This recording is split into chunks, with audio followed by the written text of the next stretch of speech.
With just 144 days to go before the country heads to the polls on August 13th, 2026, the political temperature is rising, and at the center of all it stands Brian Mundubile. Now, just days ago, Brian Mundubile was arrested and formally charged by the Zambia Police Service, spending a night in custody before being released on bond, an explosive development that has thrust his presidential ambitions even into more sharper focus. But this was not where the storm began. On January 28th, Mundubile emerged as a presidential flag bearer of a faction of the Tonse Alliance led by Dr. Danny Pule, marking a dramatic shift within the opposition. His rise exposed deep cracks within the alliance, splitting into two rival camps, one aligned with Given Luwinda and the Patriotic Front, and the other rallying behind him. His acceptance of the role triggered sharp backlash, with sections of the Patriotic Front threatening disciplinary action against members engaging with what they termed a breakaway faction. Yet even amid internal divisions and now legal battles, Mundubile has remained resolute, positioning himself as a unifier and promising a real Tonse alliance capable of forming government. With time running out and pressure mounting from both within and outside the opposition, the question remains, can Brian Mundubile unite the opposition? And more importantly, is he ready to sort out Zambia's problems?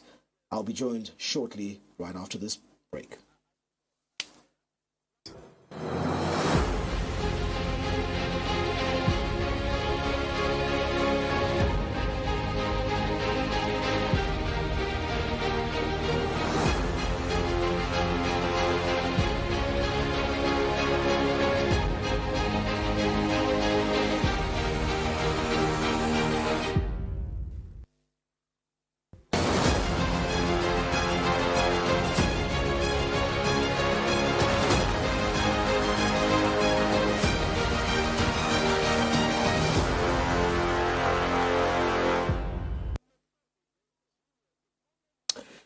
Thank you so much for joining us live on Costa tonight. It's DSTV channel 271. It's GoTV channel 20. We are live streaming on our Facebook platform. It's Diamond TV Online, as well as Diamond TV Media Zambia. Costa's cross-examination is now in session. Brian Mundubile, you're summoned. Good evening. Good evening, Costa. Let's start straight from the activities of last week. Aiding, abating, and cancelling. Those are the charges you were slapped with. Shortly after you released on police bond, you described those charges as trumped up, and you claim that you're now more resolved, you will not be intimidated, and you will fight on. Obviously now this is a matter that we are yet to see to proceed to the court. How do you see yourself, going into the election? We see most opposition political leaders facing either court battles or likelihood of incarceration. Yes, thank you. Thank you, Costa. What is important to note is that my arrest was not about justice, but politics. It was all about politics. See, we have a new pattern now in this country, unfortunately, that as long as you have divergent views, as long as you are a critic of President Hakainde Hichilema and his government, they should find something to slap on you so that they arrest you and then disturb your political trajectory. You start trekking to court instead of going around to campaign and market your messages to the citizens. So this is the pattern. It's just the beginning. Everybody that seemed to be linked to the former ruling party here and there seems to be branded a criminal or corrupt, rather. Is the PF, or was the PF really a party of criminal elements? And are you part of that? Because we're also told that even as you try to contest, we are yet to see so many things to come up. There are fingers pointing at you in terms of how dirty you played in terms of road contracts and other things like that, running your business. Should your supporters, should the citizens worry that really you were part of a criminal, party? Costa, people's guilt or innocence should be proved in court, not on political platforms. What we have seen or what we have heard is mostly on political platforms. If you went to the record and look at the many political cases bordering on corruption, bordering on theft, it's been 5 years now since APND has been in power. Just count how many people have really been convicted of these charges. So if you look at the pronouncements that are made, even for you, Costa, you must have been worried. If you look at 2021 and 2022, there should have been thousands of people, PF members, in jail today, on account of corruption and thefts, as was alleged by President Hakainde Hichilema. The picture, unfortunately, is totally different. Many of our colleagues are in jail today on political persecution alone. Chilangwa is there for alleged damage to property. Ichitotela is there for alleged arson, Kalumba, and many others. So there may be one or two, maximum four, that face corruption and other charges related to theft. So when you ask me, Costa, for instance, that we belong to a government of thieves, I wish to disagree. There was no corruption in the PF, and the corruption fight that is going on now is not genuine. You term it political persecution. Corruption, Costa, has been there from time immemorial. It may not necessarily be up to me to say whether or not there was corruption or there was no corruption in the PF. If there is evidence, and evidence is laid before the courts, and it's proved that in particular cases individuals were involved in corruption, that would be the case. What I'm disagreeing to is where we are all wholesomely charged with corruption, charged with theft, without any evidence adduced to the courts of law. You gave an example, for instance, on the on Brian Mundubile and road contracts. Costa, I was a road contractor from 2006, in about 20 years. I was only in government for 5 years.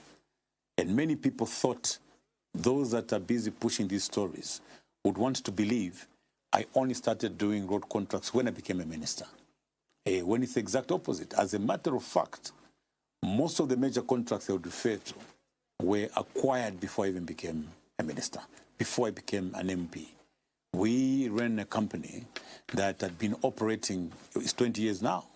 And I know, Costa, that away from the studios, you were aware, you knew the businesses were running. And the people that were actually in charge of these businesses, the engineers that were running, these companies. So when people come up, they want to liken it to what is happening today. Costa, there is a very big difference. You see, contract management is tried. We built the business to the levels that we did, that we were able to compete with Chinese companies and the rest of them.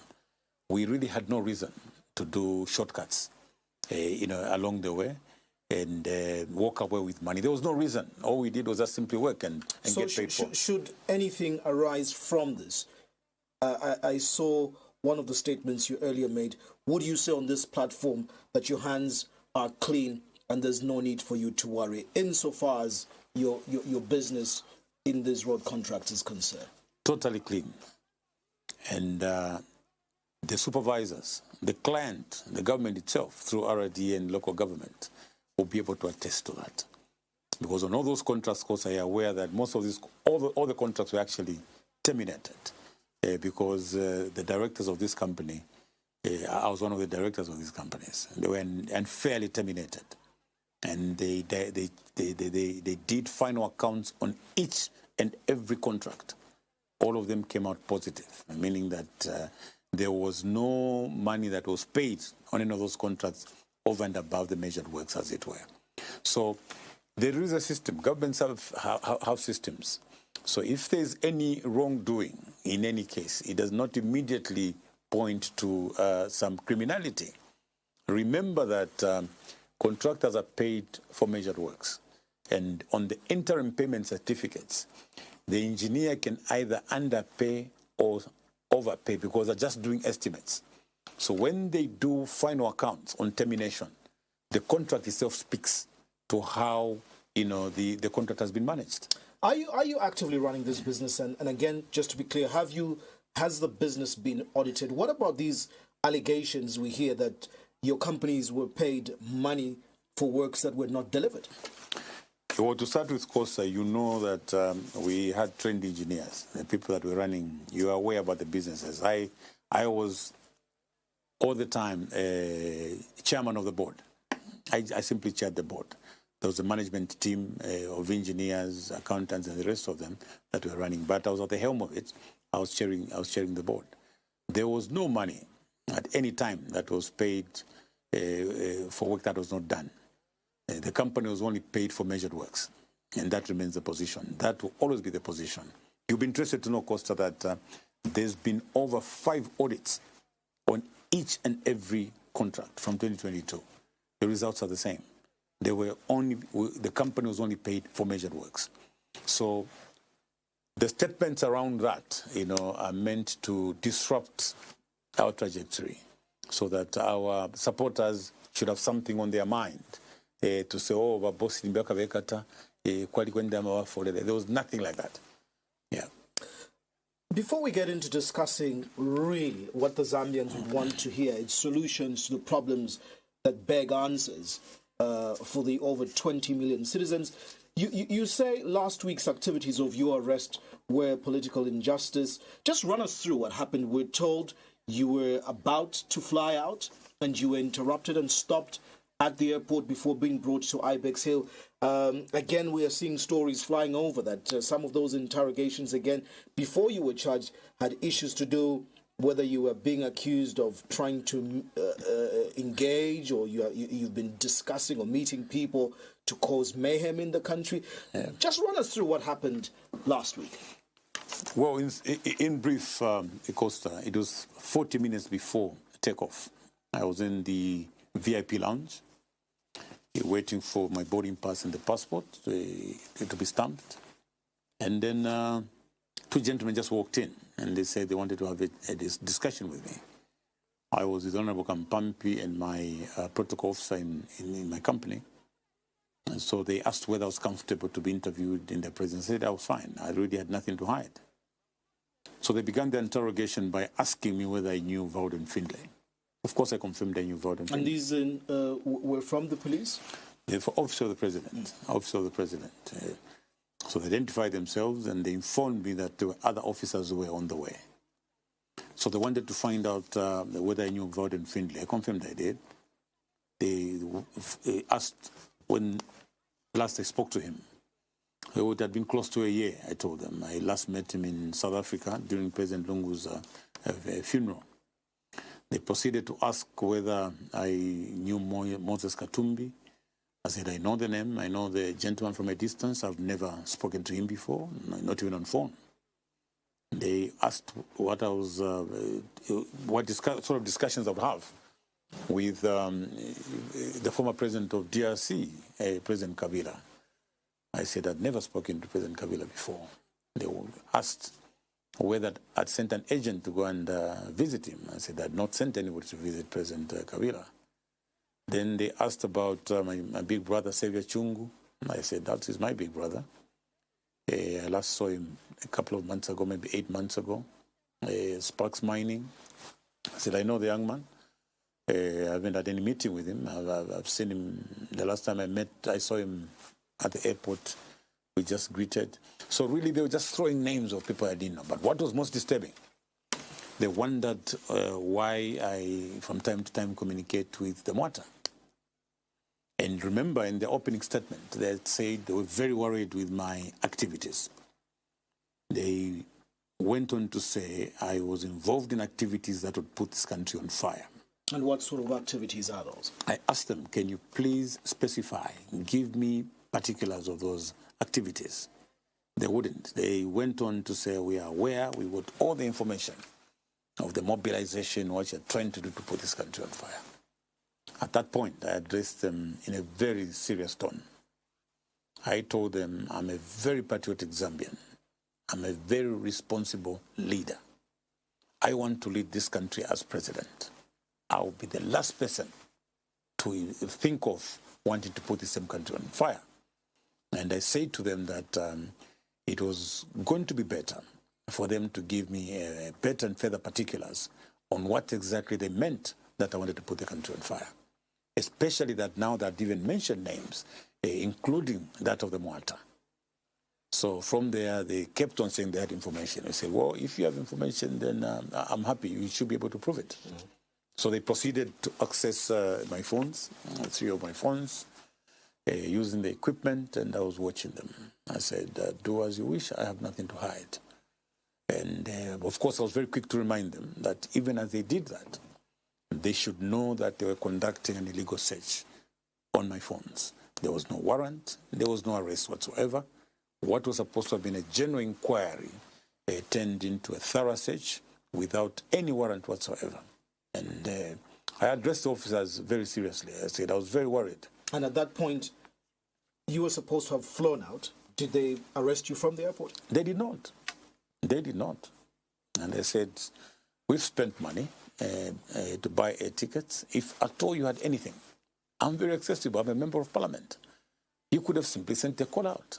I was going to come. Did you need to wait for me at the point of exiting the country with all the plans I've made, and then you just come and they wouldn't answer? So it was very unfortunate. But were you considered flight risk at that time for you to be pulled off your travel? That would be the last thing. I mean, Costa, even for the officers, I say it to them that as officers of the state, they should be very slow to take unlawful instructions, even if these instructions are coming from the highest office. I mentioned to them that I'm aware of their basic training, and their fidelity should be to the law. The fidelity should be to the Constitution. What then? Now, if they're going to, at will, violate citizens' rights like they were doing at that particular moment, it was most unfortunate. What then, Honourable Mundubile, is the connection between these questions you talk about and the final charge of aiding, abetting, and cancelling? It was so funny. It was so funny, Costa. The initial drama, we had about 4 hours at the airport and another 5-6 hours before being thrown in police cells. And they show up in the morning without even reference to what they were questioning me over. They brought up a matter which had happened, I think, some 3 years ago, where one of my media people was arrested on allegations that he was behind Mundubile. And they decided to drag me in to say, you're the one that is funding this particular individual, something that I did not even know about. So they decided to bring that up and say, no, we are charging you with aiding and abetting and then hate speech and whatever that was. So that was it. Totally disjointed. So when I said to you, Costa, that it was not about justice, it was just about political persecution. Let us talk about the trickery or the so-called mingalato that we are now seeing on the political front within what has been the biggest crack of the former ruling party. We have a Chavinga, faction. We had Mao Sampan, all this. In short, we hear of people, even with the vote on the famous Bill 7, that some members of parliament were projects of the current ruling party. You were at one point leader of the opposition, and again, because of these things I allude to, you were ousted. These matters are before the court. Some fingers, again, within this whole political scheme pointed you to be a UPND project that is not genuinely fighting an opposition fight, and you're there as a smokescreen to barely, split the vote or do the dirty works of the UPND. But you call yourself a patriot. How credible are you in terms of a leader to the Zambian people? My work precedes me. I don't need to adduce any evidence to defend myself against being a project of the UPND. My work alone should speak for me. Costa, by now, you know how many PFMPs have been compromised by the UPND. Their activities in the political space are very clear. Their public announcements, public pronouncements, their debates on the floor of the House are very clear. If you look at my debates on the floor of the House, my political pronouncements out there, there will be nothing whatsoever that would relate me to the UPND. One of the biggest projects was Bill 7. It was Honorable Brian Mundubile with team that took up the challenge. We started fighting Bill 7, as a matter of fact, in March of 2025. A fight that you lost? Yes. We lost the fight, but we remain proud that we fought a noble fight because that particular amendment of the Constitution remains unconstitutional. But others would argue, Honorable Mundubile, that it's just a matter of time. And those of us who are journalists do remember that just a couple of years ago, you were one of those who spearheaded Bill 10 with almost the same contents as Bill 7. Well, what has changed? Number one, Costa, what has changed? I'm happy you brought that up. Remember that constitution making has two parts. There's an aspect of the process and there's an aspect of the content. Both the process and the content are equally important. Now, when you look at constitution making, Costa, it's just about the people. So the process is very, very important. Once you come up with a transparent, credible process, thereafter you leave it up to the people. I think that is what is very important. So what I mean is that there are certain principles that you cannot compromise in constitution making. We've heard this battle, and sadly Bill 7 is water under the bridge. But the key question here, I know your argument is on process. Yeah. Now let's talk the contents. Were the contents of Bill 10 and Bill 7 not merely the same? Did you not push for proportional representation? Did you not push for more representation of women and youth in Bill 10, as it were? Did you not push for those reforms? There are one or two clauses that may be similar, but there is no need for us to jump the gun. The most important thing is there must be dialogue. There must be public participation. So whether the content was similar or not, the issue there was this a people-driven process? That's the thing. So if the process is not transparent, if there's no dialogue in the process, if the people are not engaged, that document, Costa, will not be people-driven. Are the contents of Bill 7 bad laws? Are they not progressive? Is Bill 7 or the amendments in terms of content to the new Constitution, are they not progressive? Costa, as a constitutional lawyer, before I even get to the content, who generates the content? My question is, are the contents not progressive? Council Mundubile. It doesn't matter in that particular process. It does not sanitize the process. So, Costa, look, the danger that you face today, if you allow the executive to bulldoze their way and amend the Constitution, do you know how dangerous the process, a precedent that will be leaving behind us? Tomorrow, the same government will get back in power because we all accepted this unlawful or an unconstitutional constitutional amendment process. They will now come up, even amend it further. This time around, you will not even talk about how credible the content is, because you'd have allowed them power. You'd have allowed them to do as they wish. What is important in constitution making, Costa? The process and the content are equally important. But most importantly, it must be a people-driven process. Let's get back to what we were discussing. We're very few months and weeks away to an election on August 13th, and there's huge calls by voters, by citizens, who may seek alternative leadership that have been calling for opposition unity, and opposition alliances.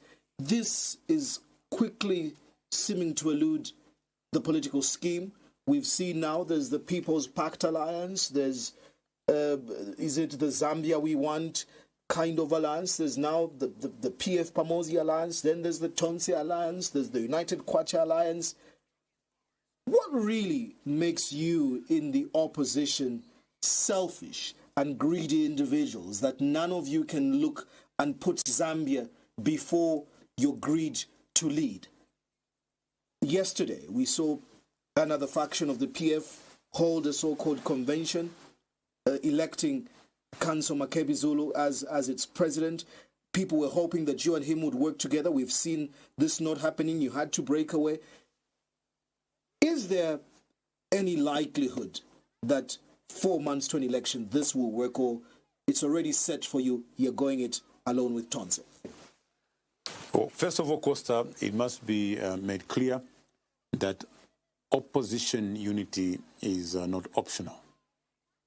It's something that is very important for national rescue. That I must make very clear. But at the same time, if we interrogated this unity that we talk about, it seems to be prescribed. I'll give you an example, Costa. I'm president for Tonse. Tonse has 15 political parties and 14 civil society organizations. So Tonse would boast of 29 organizations. So what we have done, Costa, at Tonse, 15 candidates, presidential candidates, have collapsed into one. That already is opposition unity. What I find troubling is that others feel that unity will only be conceived if certain names come together. We're not looking at a two-man race, Costa, between HH and one other opposition. It's possible that we may have up to 9 or 8 candidates. Maybe if we look back, even the time President Hakainde Hichilema was coming into power, I don't think there were only 2 with President Lungu. There may have been 6, 7 others. So the efforts that have been made at Tonse already, I think, demonstrate the will to bring opposition together. We're not talking about one political organization. We're actually talking about 15 political parties coming together. There were 15 aspiring candidates. 15 presidents collapsing into one. But we have made some progress already. Let's be very honest. Looking at the history of elections in this country, the truth of the matter is that there's always an incumbent, party or a candidate versus what would likely be one stronger, contender. Even in elections where we had 16 candidates, be it their constitutional and democratic right, really, even if you're projecting 9 candidates to be on the ballot, honestly speaking, from a punditry point of view, it's not healthy with a 50% plus 1 in the running. And as things stand, that is a very huge split for the opposition. What's the purpose of one getting huge votes with others getting 0, just as long as they're on the ballot? I know that I share those concerns. It's a democracy, Costa. What we can't guarantee, obviously by now, voters and everybody else have been assessing all of us, to see who may emerge stronger than the others. And what we've been doing in the background is to engage the other political leaders to see whether we can come together. But we can only go so far. If others still feel they can go it alone and be able to give it a go, it becomes very difficult, because then there is no other way that you can force them to join forces. As Tonse, as president for Tonse, I have made one undertaking that I will not stop engaging other political leaders so that together we can consolidate the opposition. But should it be that, people decide to go all the way, we hope that maybe from 15 we can grow to 20, political parties under Tonse, just to reduce the number of participants in that election and improve our chances of winning. Let's get straight into the real issues. And for me, what is very sad in a democracy that is about to hit 30 years is the fact that you leaders in the opposition, especially those that are coming from this PF battle, are not talking real issues to interrogate the UPND policies, the UPND economics. You're not an opposition that really is providing solutions for the Zambian people, because you're discussing these issues of individualism, injustice, this. I hear these stories, former President Lungu, before he died, he did not even want to see you, so why are you in the offing? Is that really what the Zambian people are looking for? Now, in short, let me ask it this way. Explain to the Zambian people why you're so convinced at this point that you, Brian Mundubile, are the right person to run this country, beyond just removing the UPND, beyond the fact that you were a leader of government business in the opposition. You were a member of parliament, or you're a member of parliament from Porokoso. You're a minister of Northern Province. Who are you? What are your values? Because that's what the Zambians are concerned about, over and above the fact that, just because you're a member of the PF or president of Tonse, then you should be president. Well, first of all, Costa, I stand for integrity. I stand for unity. And I also stand for economic dignity. What we have today, the problem statement, is that we have very high poverty levels. Let's start from there.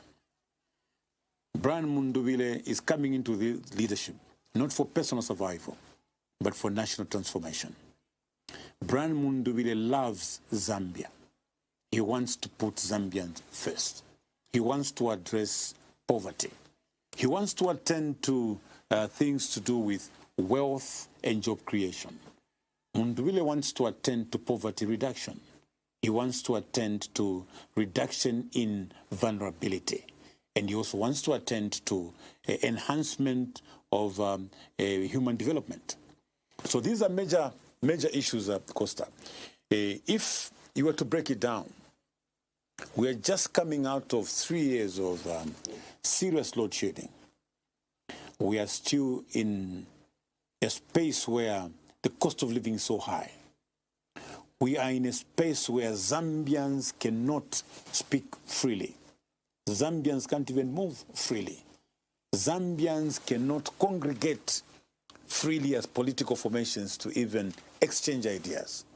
We are in an environment where the governance institutions have simply collapsed. Judicial independence is not something you're going to talk about today. Parliamentary independence is not something that you're going to talk about today. So you're talking about a failed state. You're talking about a country that has collapsed. It's very easy to sit and be an armchair critic, and that's the easiest that anybody in the opposition can do, is point fingers and say and apportion blame and say this was wrong. You were kicked out of government not so long ago because you had the opportunity to do the correct things, and the Zambians felt that you had failed them, and you were kicked out for the same reason. Do you have a blueprint then, Honorable Mundubile, and your FDD and the Tonse Alliance tonight to tell the Zambian people, not just cosmetics and rhetoric here, that you're a man of integrity who believes in human development, you believe in alleviating poverty? The question is how? How are you going to do that? Because it's very easy when the UPND say, increase CDF, and you say it's not working. It's very easy when the UPND say free education and you say it's the quality of that education. It's very easy when the UPND say we've brought inflation to a single digit and you say, are the Zambians eating that single digit? Give us your formula. That's what the people want to hear, ideas. Well, to start, how are you going to alleviate poverty? How are you going to reduce the cost of living? Well, to start with, Costa, I want to tell you that we just finalized drafting our manifesto as Tonse. In the next couple of days, we will be officially launching it. But maybe to pick parts of what is contained in that. Let's start with poverty, okay? Poverty reduction. There's no two ways. The formula to poverty reduction, Costa, is job creation. You've got to create sustainable jobs to properly fight poverty. How are you going to create these jobs? We're not going to bring in new things, Costa. Let's start with what is on the ground. Statistics will show you that the agricultural sector employs between 60 and 70% of our population.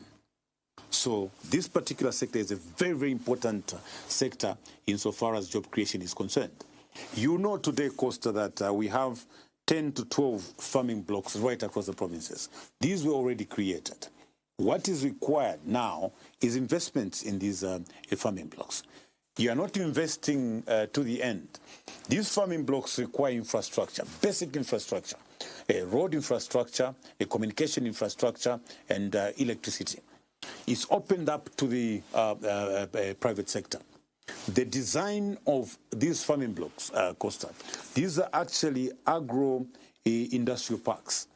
You are creating farming blocks for value addition with the aim of creating employment. Remember, we have an end in mind.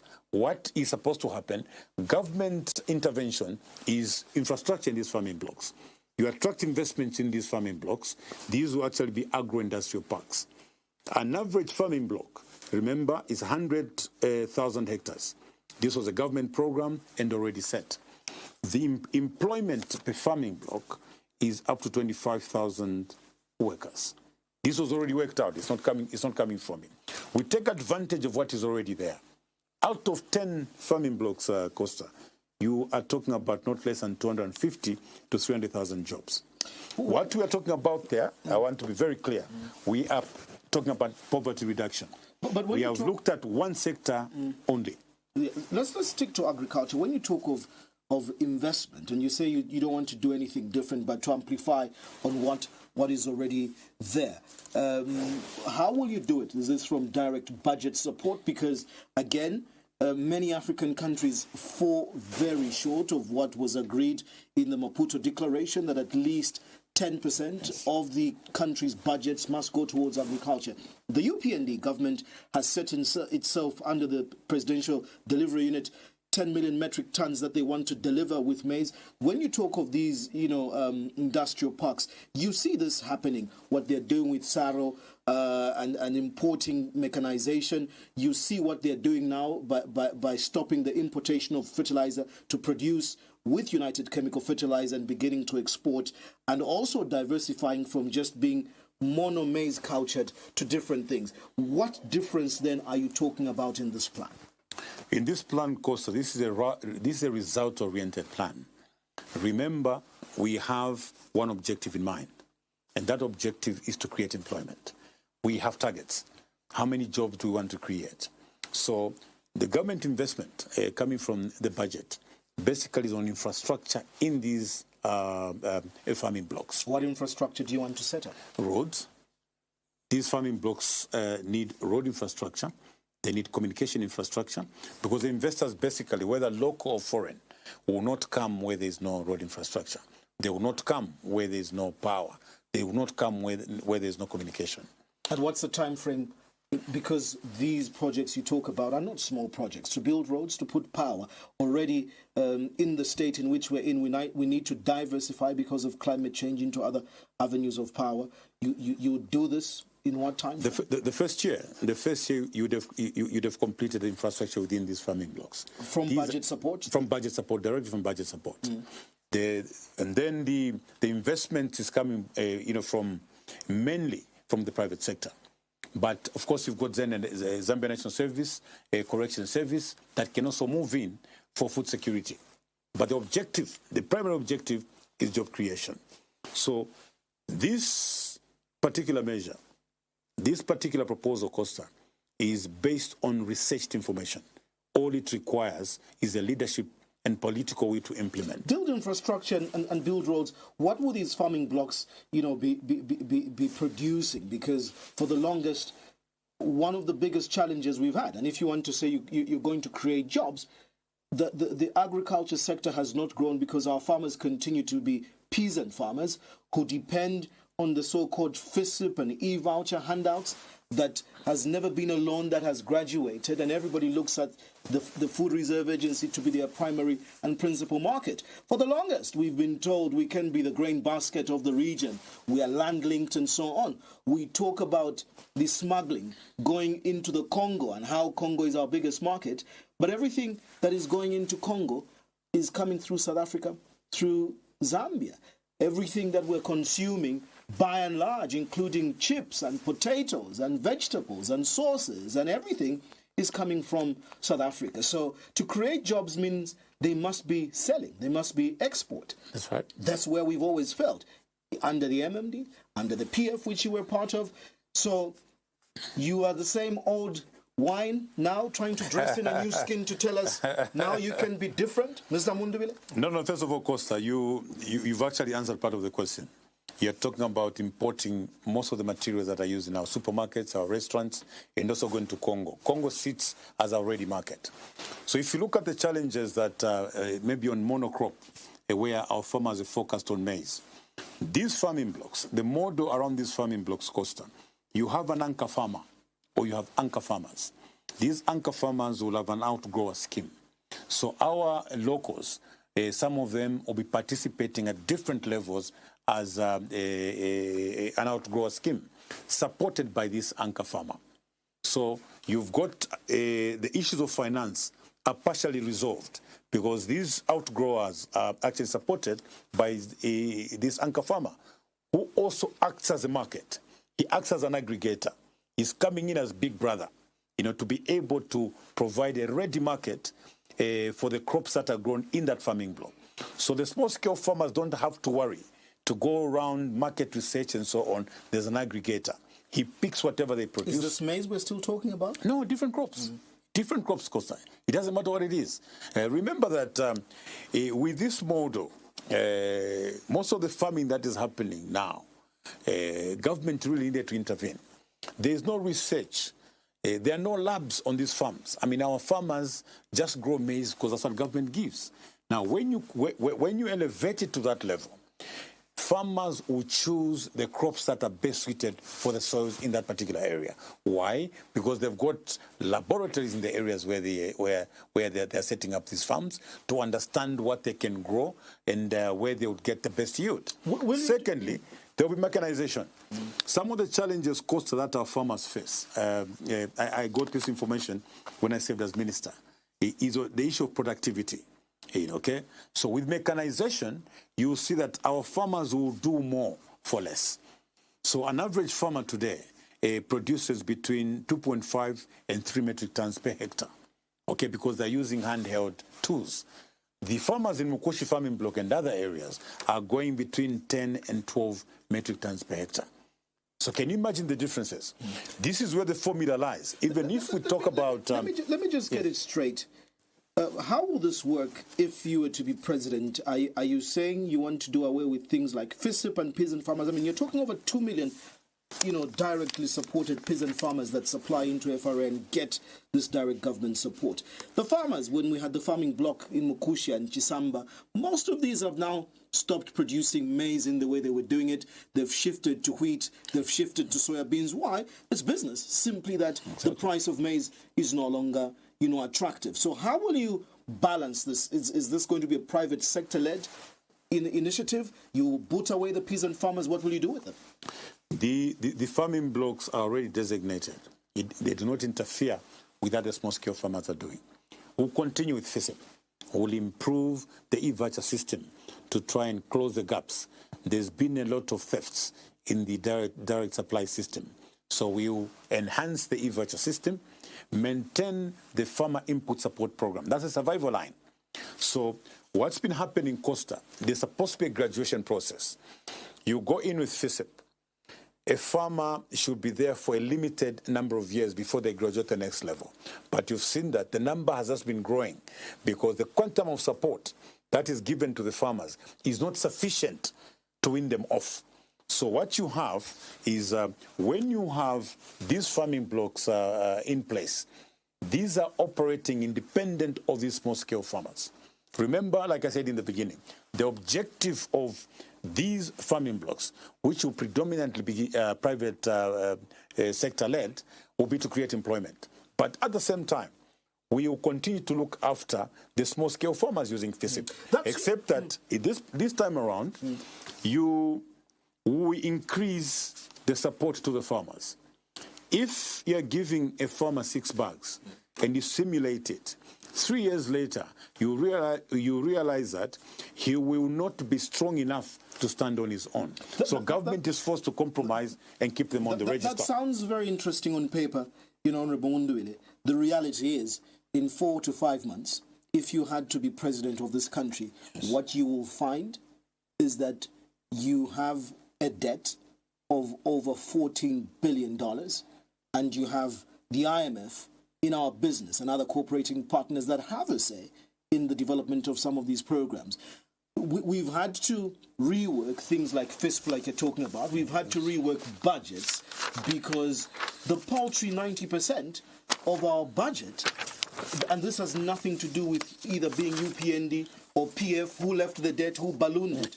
The reality on the ground is you will be president of a country that has an annual payoff. Now we're being told by President HH that after the renegotiation we have to be paying $900 million per annum back to the people we owe money. So how will you navigate that in such a very tight fiscal space? So maybe the question, Costa, is Zambia rich in resources or not? Zambia is rich in resources. It's only poor in outcomes. So we really have to refocus. We have to change the way we look at things. We have to look at, for instance, the net benefit the country is getting from the mining sector. You and I know today that we don't have the best deal from the mining sector. That remains the truth. Says someone who sat in cabinet and you didn't know that we were endowed with resources and that mining could get us a better deal. Now you're telling us because you want to be president? No. There are many things to look at, Costa. I'll take you back. If you look at the Bonawasa times, just slightly before that, the mining sector is an interesting one, because the prices for the minerals keep changing. There comes a time when you can do very little in that particular sector. Sometimes you literally have to beg investors to stay on and leave the mines on care and maintenance. Where we are today, because of changes in technology, there's a huge demand for mineral resources. This is the best time this economy can recover if you have the leadership in place that will have policies that will work for Zambia. This is what the current leadership is doing. They took over mines that were on care and maintenance. They took over mines that were shut down because of your kick out as the PF. You were a lawyer yourself. You went against even simple mediation or arbitration clauses, and you kicked out investors. Mining investors were about to pull out. Now you see mines reopening. You see reinvestment in this that you're talking about. You're talking of $12 billion worth of investment in the last 4 years in Zambia. You're talking a target of 3 million metric tons of copper for the next 10 years and shy under 1 million. What baffles me is leaders like yourselves who were walking the corridors of power. Today you can claim that you now have the blueprint. When you had the opportunity, you were leader of opposition. You were a member of parliament. We never heard you speak these ideas when you were in power. Why now? It sounds better when you're in the opposition. Well, Costa, it sounds better. You must be very prudent. Don't get excited with figures that our colleagues are throwing about. I'm not excited. No. Let me give you an example. About things that are on the ground. No, let me give you an example. An example, for instance, it's very easy to throw 3 million tons of copper here and there. Costa. It's also very easy to say you now have the blueprint. Costa. Like I'm asking you, how many tons did the PF produce when they were in power? Do you know that when the highest levels of production were around 880 metric tons, we're still there? Did you know that? Did you know that we haven't improved in terms of production? Forget the stories. We should forget the stories that when PF was in office, Vedanta shut down, and now it's open. KCM is open. We should forget the stories. I'll come to that. You kicked out, Glencoe out of Mopani, and it was on care and maintenance. All that should be forgotten. And now Mopani has been given as a gift, as a birthday gift to somebody's friends. Is that what you wanted? You take it out from the Zambian people and you give it as a birthday present? Is that what is best for Zambia? No, Costa. Let's talk about the 3 million tons. 3 million tons in terms of target as production. Where did these figures come from? As members of parliament, we took the liberty to ask the mining houses.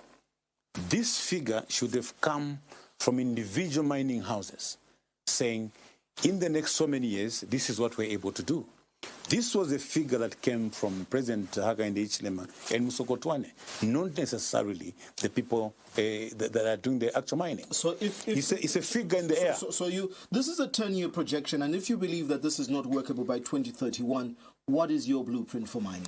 I'm still on the 3 million tons. Costa, if you remember, in 2021, when Comrade Musokotwane on the 30th of October 2021 came on the floor of the House to give his budget speech, he talked about the incentives that he was giving to the mining sector. That included reducing mineral royalty tax from 6% to 3%. That also made mineral royalty tax deductible. He himself said that measure was going to result in a loss of about $600 million. Okay? So we asked him a question.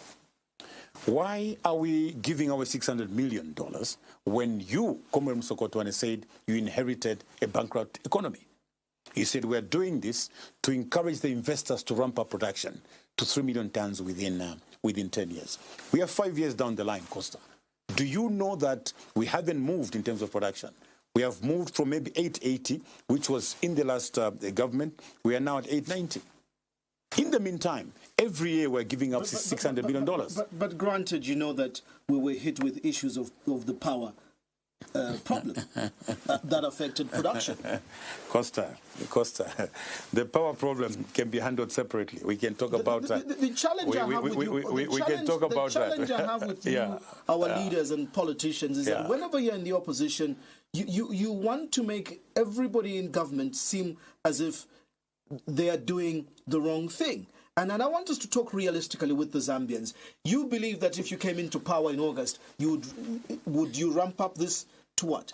No, first of all, because you threw these figures at me. No, I want to be able to dissect them. These figures let me tell you that the 3 million tons is fiction. It's fiction. 3 million tons is fiction. What is realistic? The infrastructure. What is realistic for you under the current power framework?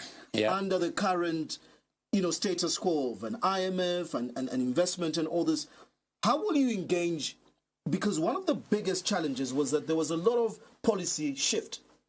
I think between 10 years, we had changed or shifted policy for almost 13 times. I attended all these indabas. What will be your policy if the mining investor is listening to you tonight? What will be your policy and what would be your target in terms of projection within the current power setup? Number one, there must be a win-win situation. There must be a win for the investor. The investor must get a decent return on his investment, but there must be a net benefit to the Zambians. We will not feed on figures and statements of how production will be ramped up. Already, Costa, we acted to our detriment and gave out incentives. We gave out incentives to the mining sector. 5 years down the line, there's been no increase in production. So what will be your policy, Honourable Mundubile? You will come and reverse this? What is the TONSE and FDD policy on mining? Well, first of all, my own view was that there was no need for government to reduce mineral royalty tax from 6% to 3%. What is the FDD policy going into this election? Will you come and reverse this? I'll not preempt what's coming in the manifesto, Costa. We'll be launching the manifesto soon. Let me not go ahead of that. But the principle behind is that there must be benefit from the mineral wealth to the Zambians. We will not feed on figures in the air.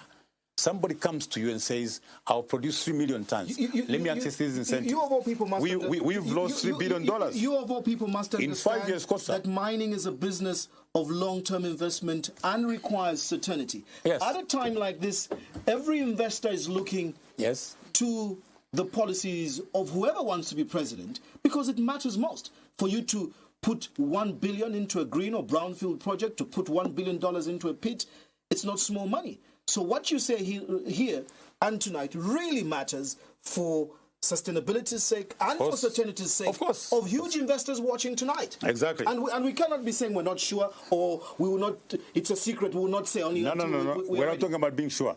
I want us to move step by step.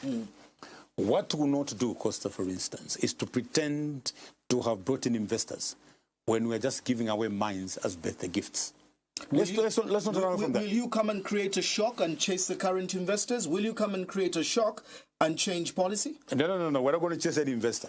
But what we're saying to our investors is that the sovereign wealth of this country must also benefit the Zambians. So how do we reach a win-win, according to you? For instance, look at, I'm concerned about this $600 million that was given away every year. We've lost $3 billion in terms of a reduction. That was the incentives that were given by the minister. In the meantime, on the production side, you see, Costa, what normally happens, if the IMF is giving us money, they normally set milestones, key performance indicators. When you do this, you qualify for this. In our case, we gave out these incentives without giving these mining houses any incentives. So you'll come and do away with these incentives? Well, we'll have to renegotiate them. We'll have to give them milestones. If we had given these mining houses milestones to say you qualify for a further 1% when you reach here, most likely you would have beaten 1 million tons by now. Let's quickly move to health, which is a critical aspect of a country. I mean, the country needs to be healthy. Right now, the country is engulfed in a huge debate. I want to know what your take is and what, again, your approach as president and the Mundubile administration would be on international foreign relations. The Trump administration really has set turbulence on current economic diplomacy. The pullout of USAID across the world is problems for Africa, for Zambia. Jobs have been lost. Healthcare is at its brink. We are now being given a contract with a gun to our head, put in $350 million, plus data for the next 5 years, and concessions on certain mineral rights for us to get about $1.5 billion. We are still negotiating and haven't signed this. If this contract were on your table as president, how would you approach it? Well, first of all, Costa, you must understand that the health sector is a security issue. And we'll have to ensure, as a country to start with, that we handle it with a lot of prudence. So what has happened now is a wake-up call. It's a wake-up call in that Zambia has to slowly move away from being donor-dependent on health to make sure that our sovereignty in health is really what we advance. But we are where we are now, and what do we do? We have had a lot of challenges in the health sector. There's been a lot of problems in the health sector, and you would not blame the donors for taking up certain measures in trying to ensure that they protect their money. They have to protect the money that they give to us. Even if it were you, Costa, you would not be putting money in this particular sector or to this helping out this country that can't secure it. It's not going for an intended purpose. So number one, we support these audits. We support the audits, and these audits should go to strengthen the systems within the health sector to ensure that we reduce corruption, we reduce thefts, as it were, so that the cooperating partners putting into this particular sector also appreciate that their objectives are realized. How do we trust you, Honorable Mundubile? Again, I'm sorry, because I need to remind you of history, that under the time you served in the PF, the Ministry of Health became one of the most lucrative ministries for people to go and seek tenders, and people became instant billionaires for getting money out of the Ministry of Health for things that they never even supply. You know the story is true, and like you're saying, donors, the Global Fund, they had to ask for $1 million refund for things that did not work. Yes, our Ministry of Health has been riddled with scandal after scandal, ZAMSA and so on. So just 2 weeks ago, when the president was appointing the new Minister of Health, he was saying that we need to stiffen punishment and it must be non-bailable. State Councillor John Sangwa just last week on this program was saying the same thing, that I think it must be equated to sabotage. How do you intend to look at healthcare in terms of safeguarding medicines, ZAMSA, theft, corruption, ensuring that life and lives are saved? Yes, Costa, like you pointed out, there were a lot of challenges in the health sector during the PF regime. That was the reason why ZAMSA came into being.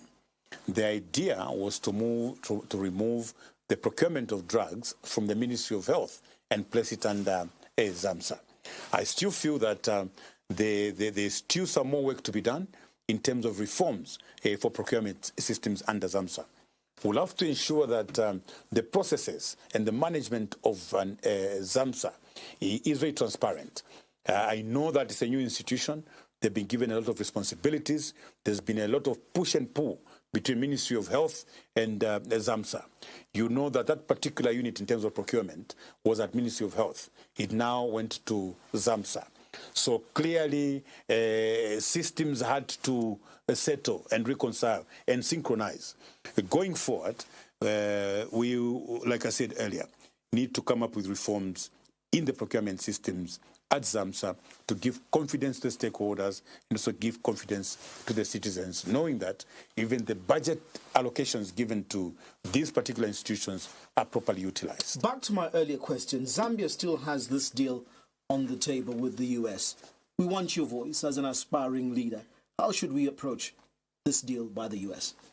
Well, first of all, the negotiations on that particular contract should be within the law, because there are certain conditions that I've heard that may be outside the law. The information, personal information of citizens must be protected. I think that is non-negotiable because the law says so.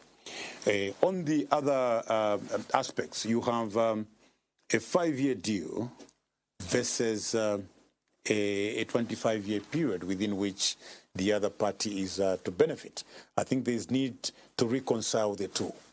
If we got 1.5 billion, it's for a duration of 5 years. But why is it that the other party to the contract would like to derive benefit for the next 25 years, 20 years over and above the period that the other contract will have expired? So in short, the 1.5 billion is supposed to be a duration of 5 years. We're supposed to repay that within 5 years. But the benefit in terms of minerals and other things would go on for 25 years. And I think that's where the unfairness comes in. Should we sign? If we don't sign, people die. How do we get out of this one? Well, I know that in government systems, proper government systems, there are always people charged with responsibilities to negotiate. I know that the American government has been supportive of this particular sector for a very long time. They've poured in billions of dollars in the health sector, for which we remain grateful and hope that they'll continue that support. They actually understand what would happen if this support stopped now. So coming from that background, I know that there should be a win-win situation between our government and indeed the US government. So for me, two issues are on the periods. The 25 years, on the other hand, may be too long. It could be negotiated downwards. The issue of data protection, that is law.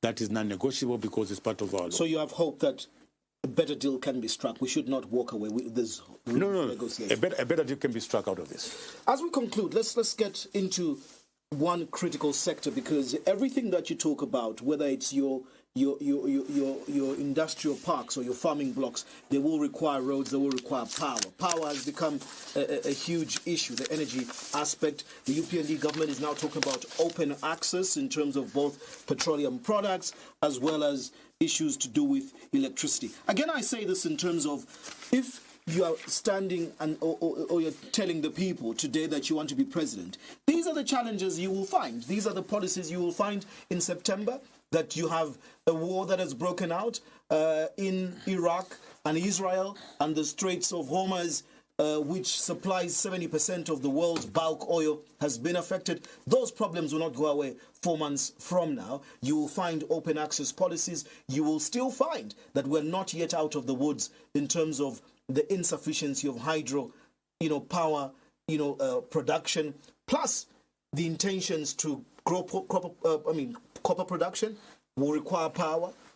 Enhanced farming will require power. More economic activities will require power. How will you look at your energy plan? Yes, so to start with, Costa, I just want to say that when you look at open access, both for electricity and oil, these amendments were actually made when I was chairman of the ERB. We proposed these amendments when we had challenges with importation of power. You remember between 2014 and 2015, we experienced some load shedding and we're actually importing power. So we made amendments to the ERB Act and indeed the Electricity Act. So even as we talk about this open access, this has been there. These particular amendments to the Constitution, to the Acts, were done 8 years ago. So they're not new at all. I've heard people go about them as if they've been there. Now, if we look at the crisis in the petroleum subsector, let's go back, Costa. Are the problems happening in the Middle East, were they at any time in the past foreseen or anticipated? The answer is yes. As a country, how did we prepare for such eventualities? So one of the measures that were taken way back was to introduce the almost 2,000-kilometer pipeline terminating at Indeni, because the commingled fuel that would be imported that time lasted us 3 months. So what used to happen in the past, whenever there was a threatened situation of war in that area, you imported bulk fuel, but you also imported finished products. The idea was to make sure that the country was always secure. So when the use of the pipeline was converted by the UPND government, we raised concerns on the floor of the House. We actually raised very serious concerns as to what would happen if war broke out in some of these areas that are supplying fuel. So for me, as a solution, Costa, we needed to re-look at modernizing Indeni as a refinery. Where it is there, it's a separator.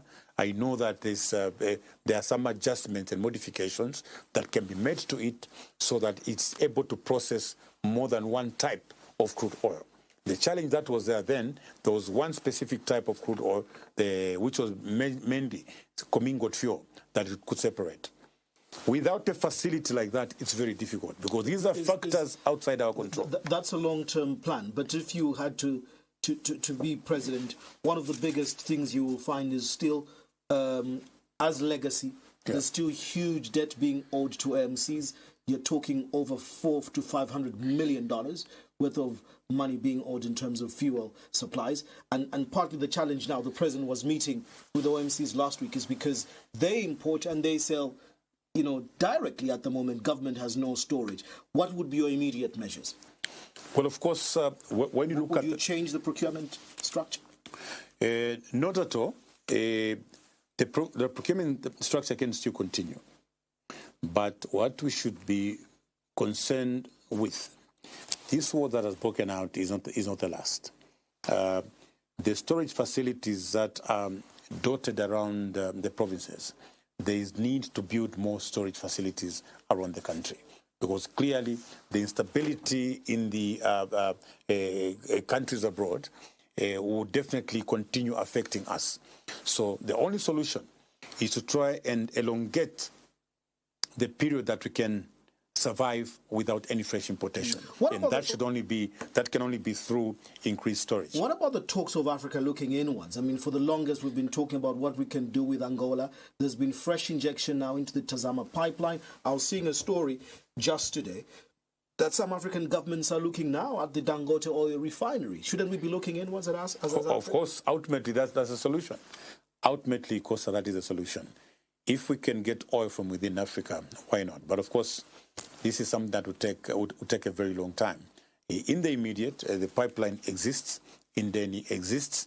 We can do some modifications, some improvements, some enhancements, and ensure that at any given time we have a minimum of 90 days buffer of stock going forward. We've touched petroleum. Let's go into the other energy side of it, power, electricity. This government has been talking electricity diversification, going into solar and an energy mix that they are preaching, part of the other open access. How do you intend to look at some of these things? Are they a continuation? Is it a right way to go? Will you go different? Others argue that we should also be maximizing on some of the current coal deposits we have. Exactly that. As Ton said, the focus will mainly be on coal. We know that this is sustainable. Irregardless of the concerns for climate and environmental protection? We can deal with those matters along the way, but this is very, very important. The baseload power is key. Other interventions, other forms of energy, Costa can come in. You're talking about wind energy, you're talking about solar energy and others. But the baseload, that would mainly come from coal and hydro. Those are very, very, very important. I know that we have not yet fully exhausted the potential that lies within Zambia insofar as hydropower generation is concerned. You know, when you go up north, you've got, for instance, the Lumangwe, you've got the Chifubu. So just within the northern region, you will have over 650 megawatts potential. There was a project that was being carried out along the Luapula Basin, and that was about 1,200 megawatts. So these are some of the areas where we have to quickly move in and ensure that these projects are implemented as we look at the thermal plants using coal. Then we can talk about solar. Then we can talk about wind energy and other forms of energy mix.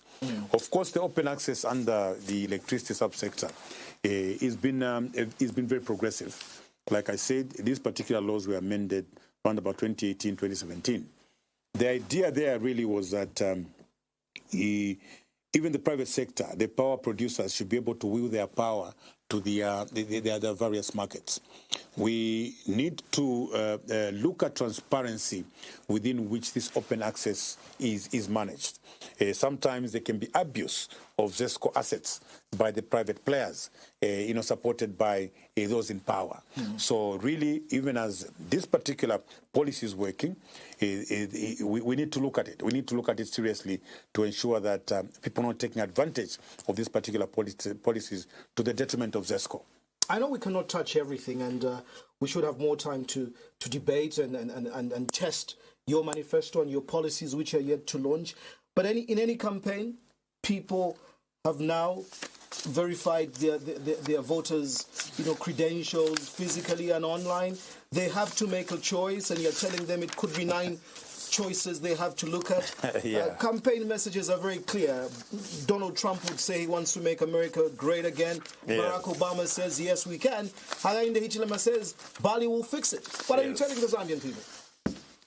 What I'm telling the Zambian people is that under Tonse, we want to build a Zambia where every Zambian counts. We want to bring a Zambia where we stand united, a Zambia where citizens will not be overly conscious about their ethnicity, where we all live as Zambians and not divided by circumstances of our birth rather. So we look forward, as Tonse, to saving this country so that Zambians can thrive in their various endeavors. We want to give freedom to the Zambian people. Costa, freedom is the most important thing. We want to protect human rights. We want you Zambians to know that the Zambia under Tonse would be a Zambia where justice will be dispensed as fairness. We want to lead a Zambia where the political atmosphere should not be a source of our differences at personal or household level. We want to bring about a Zambia where the young people today you call illegal miners, should migrate into a formal sector of mining and be called small-scale miners. We want a Zambia where youths who take center stage right across the economy to be able to drive this economy forward. So this is what we promise the Zambians. And I want to say to the youths, this is not a promise. These are deliverables. Just clock it. Thank you so much for coming through to Costa's cross-examination, and we wish you all the best. The clock is on and counting. 144 days to go. We'll see you on the ballot. Thank you, Costa. Thank you. It's always a pleasure. That wraps up this week's edition of Costa's cross-examination. My guest, the aspiring candidate on the FDD and Tonse Alliance ticket, Honourable Brian Mundubile. It's 144 days and counting, and this is where you get all the election nuggets and updates. We'll be with you all the way till August 13th, 2026. Costa cross-examination is now adjourned.